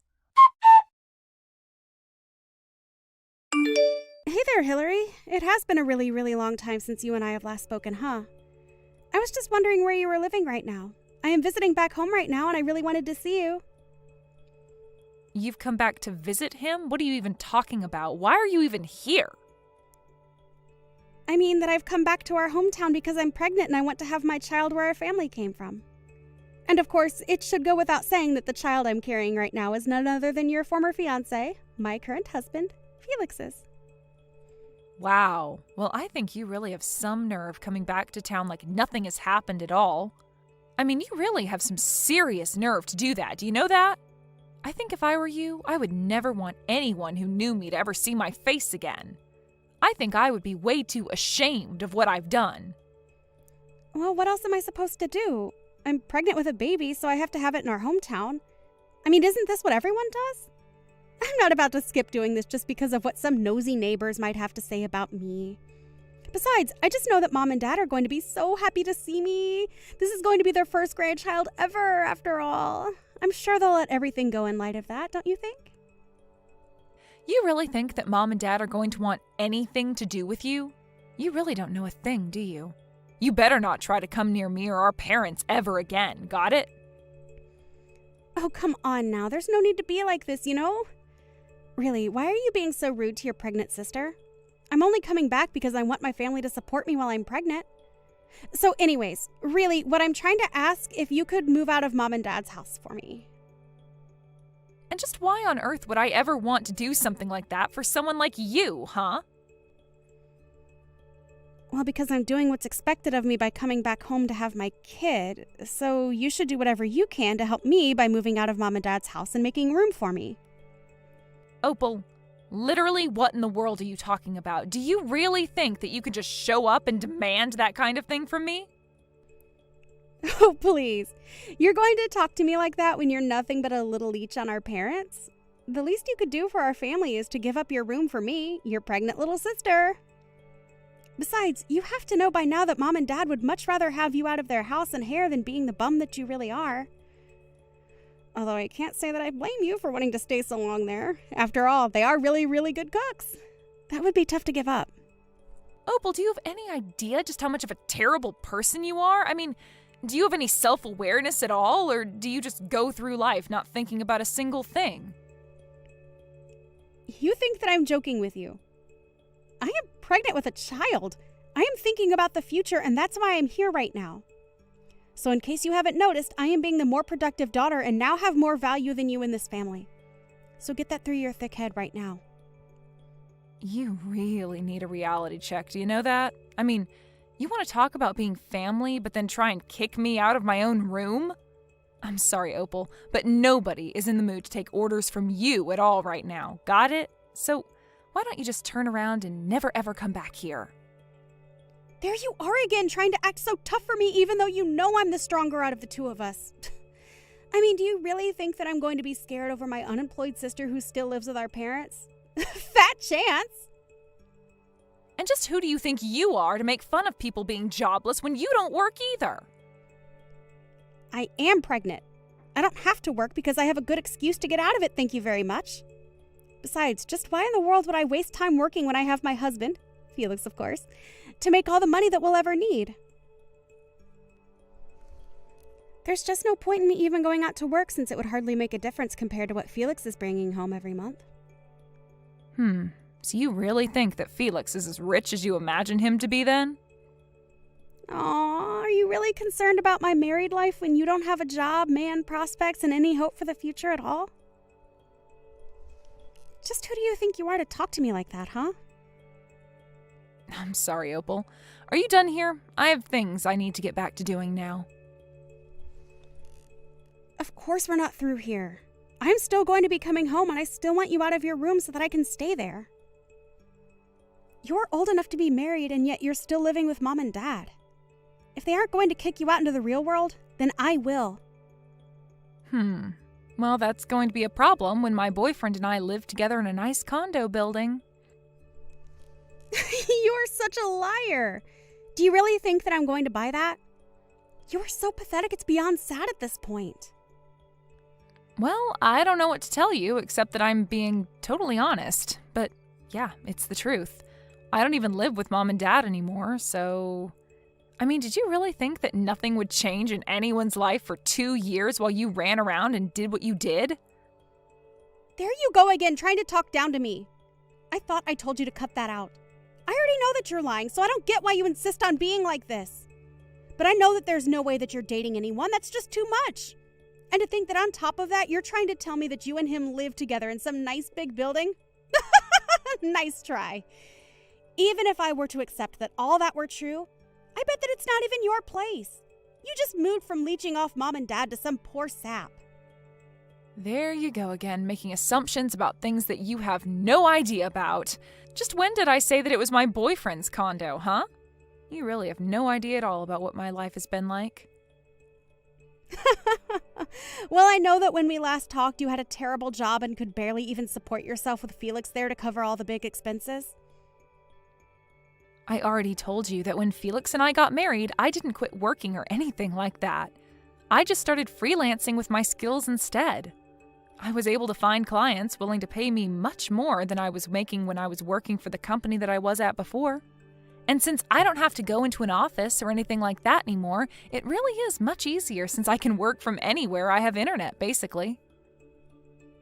Wait a second. You mean that this whole time you've been working as a freelancer? You've got to be kidding me. I had no idea about any of that. But if you're a freelancer, then that's even worse than not having a job at all. Wow, Opal, I really have to ask, do you ever get embarrassed about being so wrong about every little thing that you send to me? I mean, I feel like I would just start to have some shame after a while. The only person who should feel ashamed about themselves and their lives is you, Hillary. You've done nothing with your life, and all you're doing is lying to me about what you're doing. This settles it. This whole thing is just a huge fib. You're still living with Mom and Dad, and you haven't had a job in years. So you better pack up your bags, because I'm going to be arriving to Mom and Dad soon, and I will be kicking you out whether you like it or not. Got it? Opal, what is the matter with you? Have you not read any of the messages that I've been sending to you? I literally don't even live with Mom and Dad anymore. I live together with my boyfriend. There is no room to even pack up and move out to make room for you. Got it? Oh, yeah. I can't wait for you to show me around your condo and your boyfriend when I get to Mom and Dad's. I'm sure that you guys are living in the lap of luxury together. You really have no idea at all about what you're talking about, do you? Hey, Hillary, are you there? Seriously, I need you to respond to me right away. What the heck is going on? Did I miss something? I mean, what is this? Why is there nothing where our house used to be? It's just a parking lot here now. Well, that would probably be because last year, Mom and Dad moved out of their house and sold the property to a development company who then proceeded to build a parking lot where Mom and Dad's house used to be on the property that was sold to them. So basically, to sum this all up in a very succinct and easy to understand brief encapsulation of the information that you're looking for now that you have gone there and seen that Mom and Dad have moved out of their house, Mom and Dad no longer live there. But, I mean, so you're just telling me that Mom and Dad moved out of their house. And then not only that, but they sold the property that the house existed on to a company? And then that company demolished the house that was on the property that Mom and Dad sold to them, and in that same place they decided to make a parking lot? Why didn't you tell me about any of this earlier while we were talking? I told you that I was going to Mom and Dad's house. You should have told me that it isn't there anymore. I came all this way and there's no house left. And just why should I have anything to tell you about it, huh? You're lucky that I even responded to this message to explain to you that Mom and Dad moved out and sold their house and that a parking lot was built where their house used to be. So if you really think that I owe you anything after all that you've done to me, you really do have something else coming. But then, wait a second. What am I supposed to do if Mom and Dad aren't living in their house anymore? I don't know. I guess you'll probably just have to go back to your house with Felix and have your baby there. But no, you don't get it. But that just isn't going to work for me at all. Can you please just tell me where it is that Mom and Dad are living right now if they are not living here where they used to? You want me to tell you where our mom and dad are living right now? No way. I am never going to tell you the place where both of our parents are currently residing. But why not? Why won't you tell me the location of the place where our parents are currently living now that they've moved out of their old house? Well, that's because Mom and Dad and even I want nothing to do with you ever again. You aren't a member of this family anymore. You made your choice when you betrayed me on the day that I was supposed to get married to Felix, but instead you stole him from me. But wait, you all can't just cut me out of your lives like this. I mean, this is something we should all deal with together as a family. How can I say my piece if I don't know where anyone lives? It's okay. I don't really think that any of us care all that much about what you have to say anyways, so you can save it. And that's why I am not going to be telling you where it is that our parents have moved to. Well, fine. If you aren't going to tell me where Mom and Dad are living right now, then I guess I'll call Mom and have her tell me herself. Yeah, that really isn't going to work out any better for you. You should know. Hey, Mom, are you there? It's your youngest daughter, Opal. I know it's been a long time since we've talked, but you still remember me, right? I was actually going to visit home to surprise you and Dad, but when I got to where our house used to be, there's nothing but a parking lot here. So, anyways, I was wondering if you could please tell me where it is that you and Dad are now currently living since you both moved out of the old house. I have lots of presents that I need to give you, so please tell me where I can go to give them to you. Hello and goodbye. Whoa, wait, hold on. Hold it right there. it is me, your daughter. You can't just say hello and then goodbye to me. Actually, you are no longer my daughter as far as I am concerned. I have no idea who you are, but you are nothing to me. What are you talking about, Mom? It's me. It's Opal. Mom, it's me, your daughter. You remember me, won't you? Please tell me that you know who I am. I'm sorry, but I only have one daughter, and her name is Hillary. I don't think I know a single person named Opal. No, I'm thinking about it, and no one really comes to mind at all. Wait, no, Mom. I know that Hillary said you all wanted to cut me out of your life, but not like this. I didn't think that she was being serious. Please, Mom, you can't just pretend like I never existed. I'm your daughter. You have to know that. Just please tell me where you and Dad are living. I'm really sorry, but I am not about to give out my address to some person I have never met in my life. Mom, please, don't talk to me like this. It's me, your daughter. You know me. I've tried calling Dad's phone over and over again, but he isn't taking any of my calls or getting back to my messages. But we're all family. You can't just treat me like this. You're being so cruel to me right now. Cruel? You want to talk about cruel?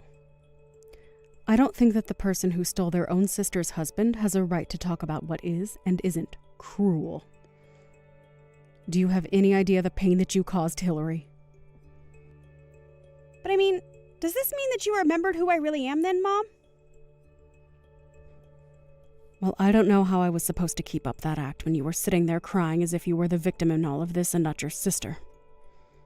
But if you really want to know, your father and I haven't and will never forgive you for what you did to poor Hillary.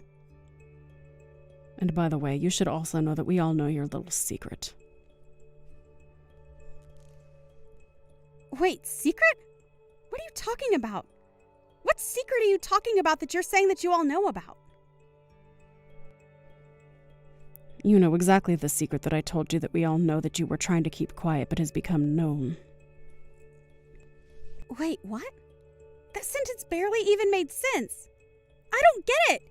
Please, you have to know it wasn't my fault. It's just that all my life I felt like Hillary was the better sister. I thought that if I could just make Felix mine, that it would prove that we were equals. Please don't leave me, Mom. I didn't think that things would go like this. Nobody ever compared you to your sister, and nobody ever put you down compared to Hillary. If you really did always feel that way, then that is unfortunate. But that is still your problem, and you should have sought professional help for it. Wait, what? You mean, you think I should have just gone to see a mental health professional about this complex that I've developed? That's the stupidest advice that I've ever heard. Well, you can call it what you like, but it doesn't change the fact that you've lost your family because of delusions that you have never sought to address in a healthy way. But when you betrayed your sister like that on the day that she was supposed to be getting married, you crossed a line that is never going to be uncrossed. You removed yourself from this family. Wait, what? What do you mean by that, Mom? You can't really think that I thought that I was removing myself from the family when I did what I did, right? I heard that you were coming to try and surprise us with a visit, so we told everyone that we know to not tell you our address under any circumstances. So you're never going to find us. The smart thing to do would be to turn around and go home. If you even have a place to go home to, that is. So then you really do know about the secret that I was confused about you knowing earlier. I didn't think that you actually knew it, but that last sentence really confirms that you must know it. Well, anyways, I don't have anything else to say to a woman like you. So have a good life.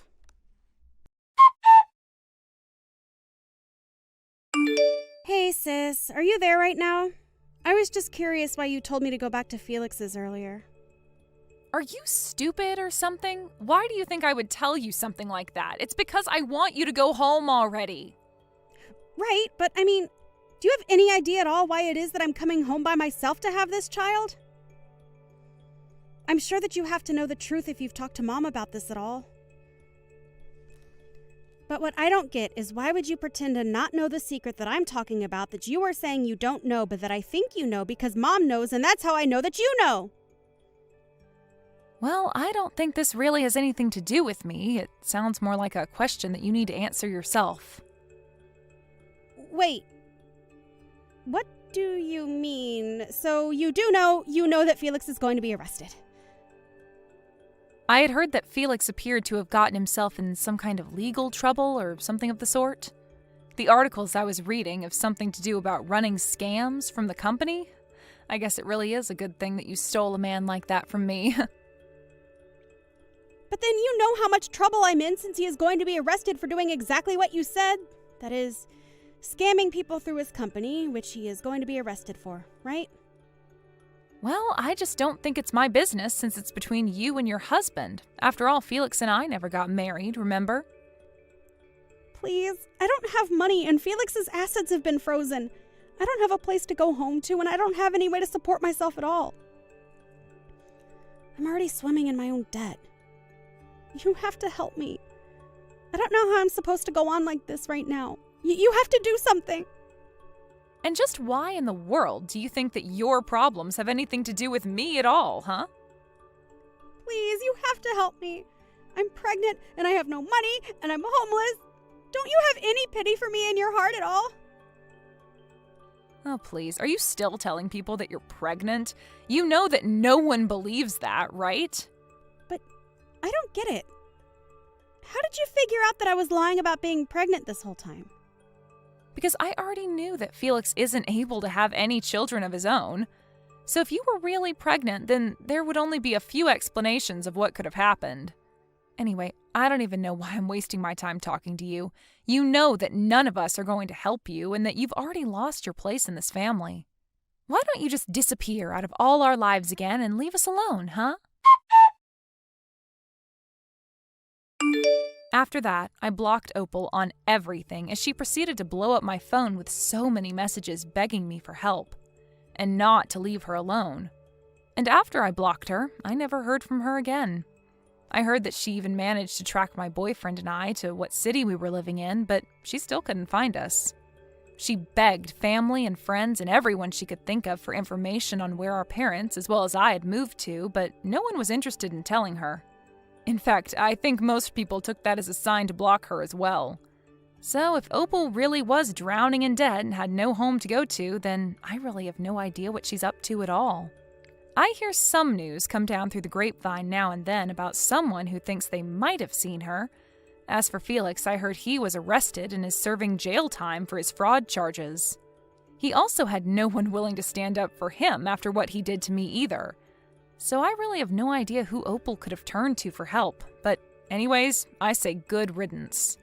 You might be wondering about where it was that my mom and dad did end up moving to. Well, my boyfriend was actually a very wealthy real estate agent, so when we all decided to move away from our hometown to avoid Opal, just in case she were ever to return one day, like she eventually ended up doing, he was able to help my parents find a good deal on a new place to live. Funny enough, if Opal had managed to track my boyfriend and I down, then she certainly would have been able to find Mom and Dad because after they sold their house and moved out, they moved into the condo just a few floors beneath ours. We've really enjoyed getting to live so close to each other, but we all realize how dangerous it might be if Opal were to show up.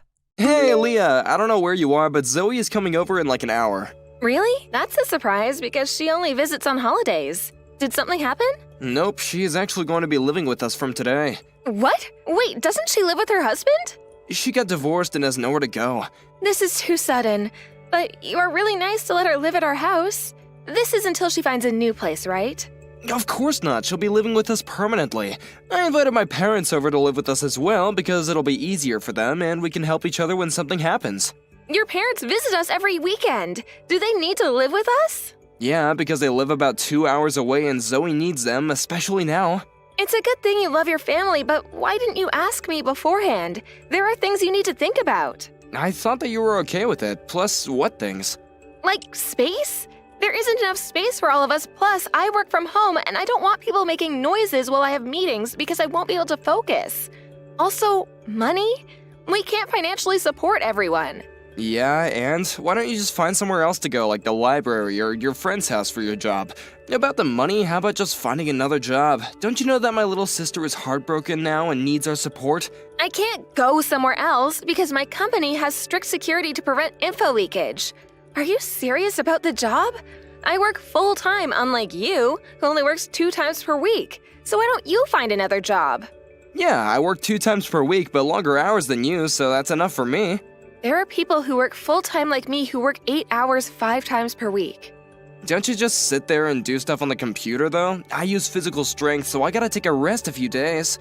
Yeah, but I get tired mentally, but I just shake it off and work. Working's not easy, you know? You're just slacking off and think it's okay because you can rely on me whenever you're in trouble. Hey, I'm not slacking off. I work hard, but I sometimes need help. Why don't you experience my job once, then you'll know. You have to be responsible for your own life sometimes, you know? If you say that, why don't you experience mine also? It's just copying and pasting and typing, so it should be easy peasy. We're not going anywhere with this, so let's put this conversation aside and focus on your family living with us. You brought this up. Look, if you want to complain about my family and my job, then why don't you just leave? What, me? You're kicking your own wife out? Exactly, my family comes first. I'm part of this family too. No, you're not. Seems like you don't want my family to live here, so I really don't care about you anymore. Why don't you just find a new place to stay? I never said I don't want them here. I just told you let's talk about this once. Find a new place to stay? That's too sudden. If you can't find anywhere, then how about that doghouse in the backyard? It was Oreo's, but he passed away 5 years ago and I left it there. He'll probably fit because he was a large breed. Are you being serious right now? Yep. Hey, living in a doghouse doesn't sound that bad. You're pissing me off, so I'll go talk to Zoe about this.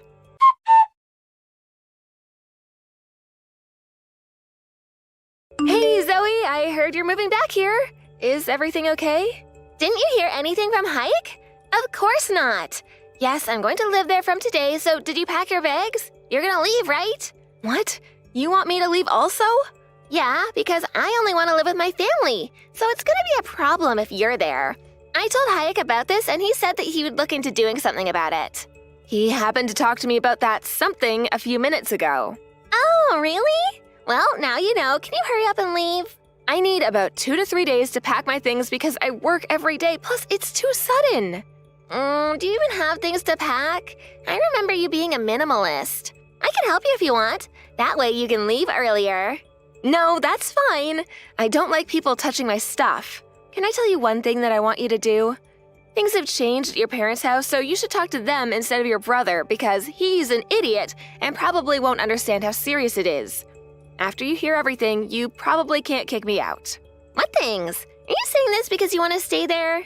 No, it's just that you should know the truth. What truth? I bet it's an excuse for staying at that house. It's my house, so please leave. You're saying the exact same thing as Hayek.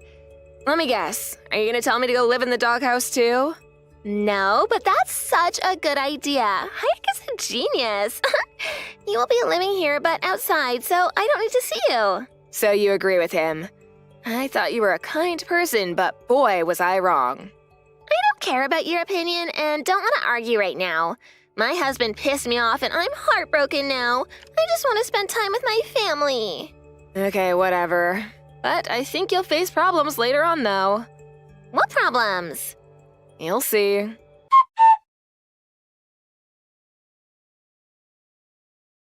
Did you pack your bags? Hurry, because Zoe's having problems with you staying at our house. Leave the house as soon as you come home.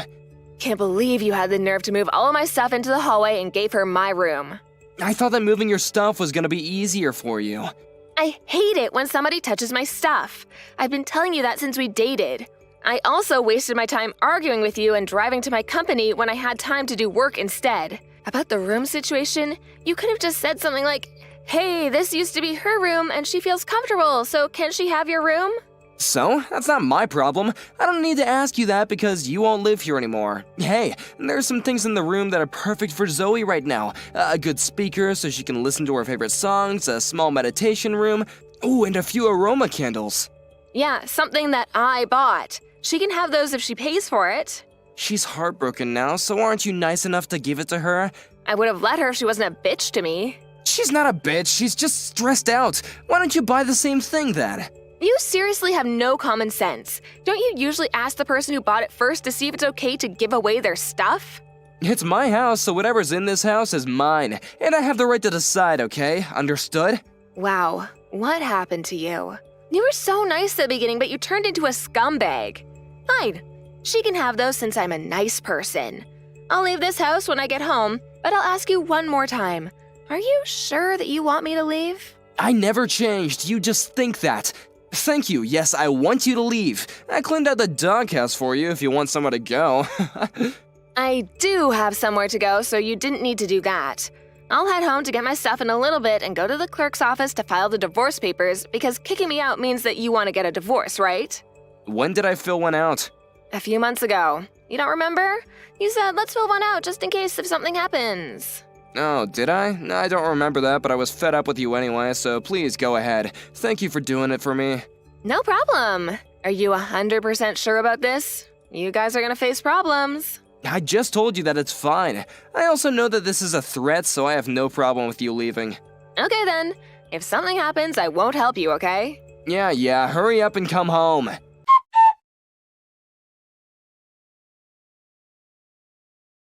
Where the hell are you? Pick up the phone! Why are you ignoring me? I don't want anything to do with you. There's no need to talk. Who cares about that? Can you explain why we're getting evicted? Pick up the phone or come here and talk about this.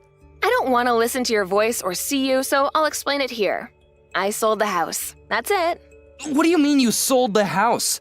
Well, your parents asked me to be the owner of the house, and I've been paying the mortgage this whole time, so I can do whatever I want, because it's my house, right?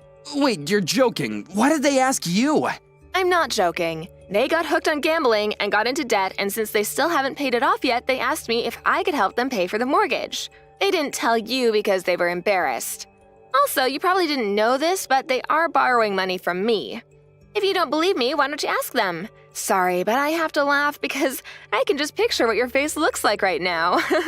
Why didn't you tell me if you knew about this? How much are they borrowing from you? About 20 grand. I didn't tell you because you never believed what I said, so I thought it was a waste. This is something important, though. Yeah, even if I told you, you probably will say it's just an excuse to stay at that house. I mean, all I did was sold something that I didn't need anymore. You've done the same things before online, right? Selling something to earn some money. It's the same idea. It's not the same thing. How dare you sell the house without asking me?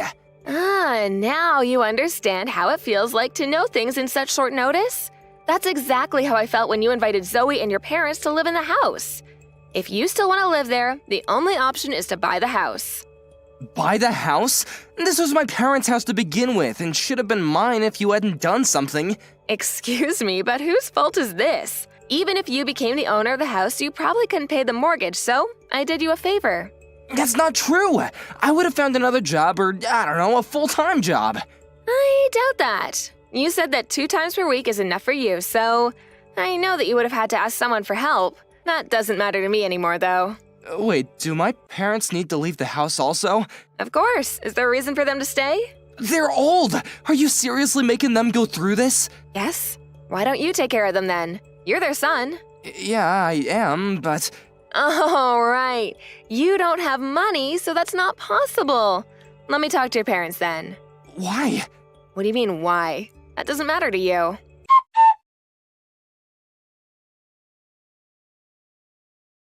Why am I getting kicked out? I thought you sold the house! I canceled it because your parents begged me not to sell it. Plus, they still need to pay me back, so they made a deal with me. Find a job and pay me and the money they borrowed from me little by little and kick you out. What? I'm so confused right now. What's confusing? I canceled selling the house and your parents are staying, but not you. Are you being serious right now? No, wait, how about Zoe? Yes, I just talked to her and she said that she still wants to stay at the house. I know you're panicking right now, but it's funny how the family you care about don't really seem to care about you. This is not possible. My family will never betray me. Where am I supposed to go then? They just did. You're a grown adult, so why didn't you think about it? Are you happy to make my life even more miserable? I already am getting the cold shoulder from my coworkers because they know about the divorce, and my friends cut ties with me, and I literally have no money. Do you know how I feel? It's not good, right?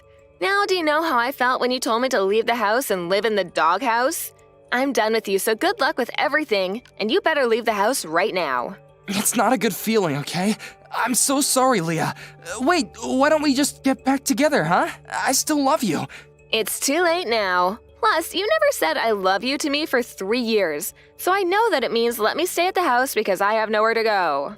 That's not true. If I didn't love you, I would have divorced you a long time ago. But you didn't because you were using me for money, right?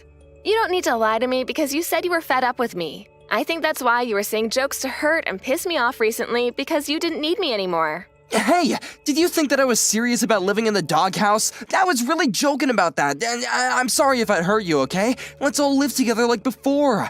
I'll go to the clerk's office and cancel that divorce, okay? Sounds good, right? Absolutely not. I don't want to live with an asshole like you. If you want to cancel divorce, I'll call a lawyer to help me file for divorce. Excuse me? I don't remember being one. What? Lawyer? You were this whole time. I'm getting pissed off just thinking about what you did to me, so I'll divorce you no matter what. You probably can't pay for the lawyer, so why don't you give up? Don't say that. Please help me. I don't have anywhere to live, and I'm so sorry for everything. Sorry, but I really don't care at this point. If you can't find anywhere, how about the doghouse in the backyard? Are you being serious right now? Living in a doghouse doesn't sound that bad. You'll probably fit because Oreo was a large breed. Actually, you don't even deserve a doghouse, so why don't you live in a dumpster since you're trash?